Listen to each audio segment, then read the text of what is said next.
नमस्कार. श्री ब्रह्मचैतन्य महाराज गोंदवलेकर प्रवचने सार. जून महिन्याचा विषय आहे परमार्थ. 22 जून. सुख त्यागात आहे, भोगात नाही.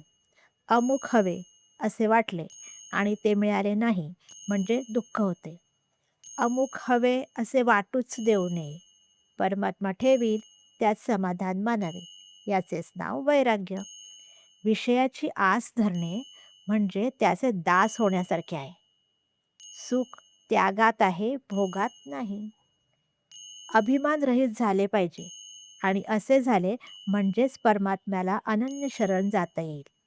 हे व्हायला त्याची कृपाच पाहिजे आणि ती नित्य भाकावी. ज्याप्रमाणे नट नाटकातली आपली भूमिका अगदी खऱ्यासारखे करतो, त्याप्रमाणे व्यवहार करावा. सुख, समाधान सत्यात असते, मिथ्यात नसते. जो दुसऱ्यावर अवलंबून असतो, तो प्रपंचीच असतो. म्हणून मनुष्य एकटा असला तरी प्रपंचीच असतो. दुसऱ्यापासून सुख मिळवण्याचा प्रयत्न करणारा मनुष्य हा प्रपंची होय.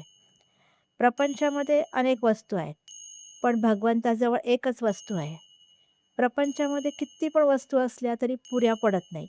कारण एका वस्तूच्या आणण्यामध्येच दुसऱ्या वस्तूच्या आणण्याचे बीज आहे. पण भगवंताचे तसे नाही. भगवंताची वस्तू एकदा आणली की पुन्हा ती आणायला नको.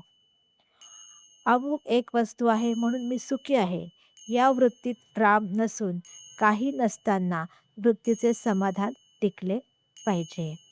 नामस्मरण करावे, आनंदात राहावे. काही बोलायचे असल्यास, सांगायचे असल्यास, शेअर करायचे असल्यास कमेंट करा. आनंदात राहा. धन्यवाद.